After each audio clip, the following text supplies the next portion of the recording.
So this guy pretends to be the son of a famous celebrity, and that somehow made Will Smith gay. Wait, let me explain. So there's this dude, his name's David, and David is 19, he's living in New York City, and one night in 1983, he and his friend are out, and they're trying to get into a club, Studio 54. So they wait in line for like an hour, and when they finally get to the door, the bouncer tells them, it's gonna be $50 each. And David's like, well, we ain't got $50. Because, they're teenagers, they're broke, they can't pay that entry fee, and so they leave. But then, as they're leaving, David gets an idea. He's like, why don't we pretend to be celebrities, kids? Then they'll have to let us in. And then he's like, you pretend to be Gregory Peck's son, and I'll pretend to be Sidney Poitier's son. And his friend hears this crazy idea, and he's like, all right.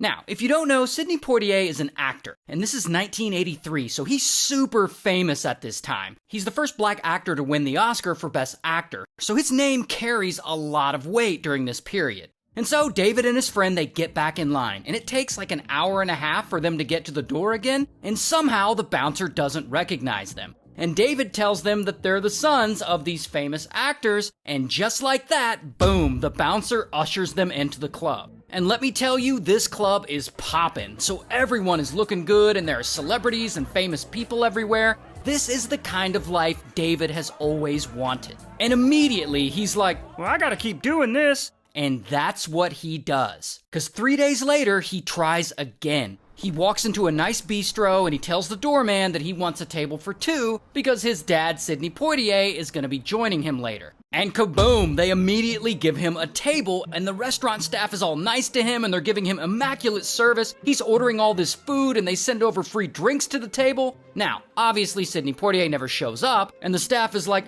your dad's probably busy, whatever, your meal is on the house. And so it worked again, flawlessly. And that is when David decides he's gonna keep going as long as possible. Hell, he might even try and get rich off this. But then, bro has a crazy stroke of luck. Because one day, he's visiting a friend up at Connecticut College. And there, he steals another student's address book out of his dorm room. And that student just happens to be kind of rich and has well-connected parents. So now, David has the addresses and phone numbers of all these rich people. Some of them happen to live back in New York City. And this is when he really starts making a name for himself. He starts calling all these well-connected people and basically telling them a bullshit story about how he's Sidney Poitier's kid, and they believe him and they let him hang out. And so he gets to hang out with like Calvin Klein and Melanie Griffith and Gary Sinise. He's the guy who later played Lieutenant Dan in Forrest Gump. Gary Sinise let him stay the night in the apartment he was living in. And sometimes David will get them to lend him money. So he's like making money off of this. And it just continues to work. Like he'll hit up another rich person, and then another one, and then another one. And soon he's hit up a dozen houses out of this address book that he stole. And every time they'll let him hang out or stay the night, or they'll give him cash. And as stupid as that sounds, bro is pulling it off. No one really questions him, and no one seems to suspect a thing.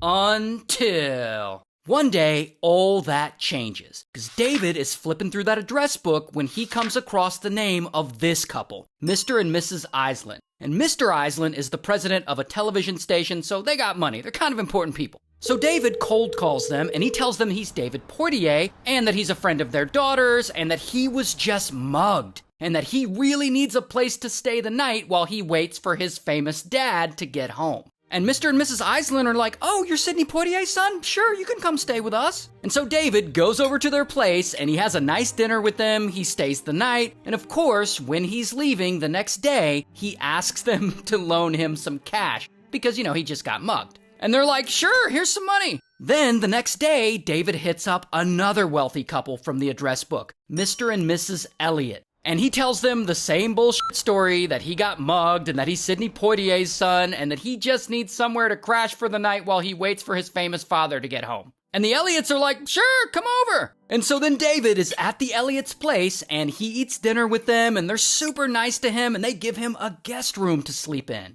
But this is where he screws up. He asks the Elliots to wake him up early the next morning so that he can go for a jog. But here's the thing. At some point during the night, I guess David feels like smashing. So he low-key invites a friend over, like a booty call, and sneaks that friend into the Elliott's guest bedroom to smash. And he's openly gay, by the way, which in the 80s is a lot more taboo than it is now. Now it's really not. But regardless, the next morning, Mrs. Elliott heads over to the bedroom to wake him up. And kaboom! She catches him, all snuggled up in bed with some scruffy-looking dude, and she's like, oh my heavens! And so the Elliots are pissed. And they're like, you're not Sidney Poitier's son! Who are you? Get the f*** out of our house! And so David leaves. Here's the thing, though.